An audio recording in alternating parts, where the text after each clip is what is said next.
Whether you're into unsolved mysteries or you live in Illinois, this may be the video for you, so stay tuned as I dive into 5 unsolved mysteries in Illinois.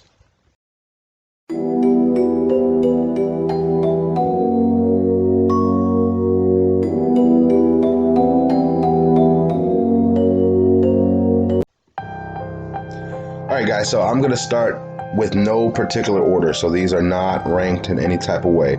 But we're going to start off with number 5, Watseka, Illinois possession. A 13-year-old Watseka resident named Lawrence found herself at the center of a spiritual possession in the late 1800s. She would slip into and right back out of short comas and awake to tell people that she communicated with people in heaven. Her parents had sought professional help from Dr. E. Winchester Stevens. When he asked her to let a spirit take control of her body, she awoke, telling everyone that she was Mary Roth, a woman from Watseka who had died in a mental hospital when Lawrence was only a child. Now, Lawrence had personal and specific knowledge of Mary Roth's life, to which no one would have been able to let her know. Like, there was no way she knew the things that she had. She had access of things that were very personal that only Mary Roth and the people around her would know. So it's highly unlikely that this is just like some type of weird coincidence. There's no way that she knew some of the things that she knew. So what do you guys think? Number 4, Burton Cave, Illinois. Now this one isn't so much mysterious as it is just creepy as hell. In the late 1800s, a group of friends were picnicking near the cave when a storm sent them running into the cave for refuge.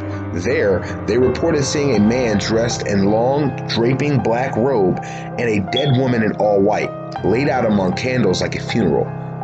Now, as you can imagine, they immediately rushed out of there and reported their findings to the Quincy authorities, who then ventured out the next day and found no trace of the robed man or the dead woman, and no trace of the robed man was ever found.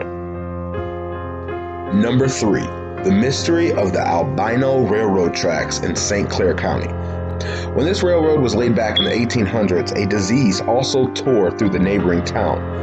One farmer blamed this pandemic on a pair of young albino twins. He took the children, tied them to the tracks where a train struck and killed the twins. The ghosts of these twins have then been said to push non-working or stalled vehicles over the tracks to save drivers' lives. Number 2, the Grass Lake encounter in Grass Lake, Illinois. This small farming town that sits on the Illinois-Wisconsin border reported orange UFOs in the night sky. These nightly UFO sightings were documented by at least 3 local families who also reported experiencing disturbing poltergeist activity shortly after. They found visible claw marks, furniture knocked over in the homes, and they even felt their houses bouncing around and shaking from the very foundation. Even sightings of creepy Bigfoot-like humanoids were experienced in these homes. Now, if that doesn't creep you out, I don't know what is. Like, there was multiple families who reported the same kind of incidents, and you kind of expect 1 or 2 families maybe fibbing, but when you get multiple families in the same area reporting the same kind of crazy shit, like, nobody comes out and says, yeah, my house is bouncing around, and expects people to believe them. So when I hear outrageous claims like this, it kind of draws my attention, because like, if I'm gonna lie about some aliens, I'm not gonna come to you and say like, hey, guess what, an alien came to my house last night and literally bounced my house around. I'm gonna make it more interesting that if I'm gonna lie. I'm just saying, like, so I don't feel like there's not enough motive for me to believe that this is a lie. What do you guys think? Do you think that there was actually some kind of alien encounter in this town? Now, I saved this last one just because it's in Mantoon, Illinois, and that's pretty close to me, so I kind of got like creeped out about this, because I never knew about this until I looked it up. So just thought that this was interesting to me personally. If any of you guys live in Mantoon or near the Mantoon area, let me know in the comment section below if you've heard of the Mad Gasser before or what. But number 1 goes to the Mad Gasser of Mantoon in Mantoon, Illinois.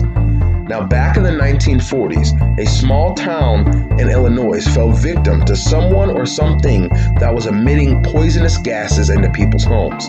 In some cases, the gasser even made barricades to prevent the victims from escaping. Now, people reported sore throats and nausea, and some people swore they even saw someone moving around outside their homes at the time of the events. While some theories point to an angry local medical student, they have never been able to discover who led this little town into mass hysteria. Now, weirdly enough, the same gassing scenario had happened a few years prior in Virginia. Well, guys, that's going to wrap it up. What do you guys think? What was your most mysterious, unsolved mystery of Illinois? And if you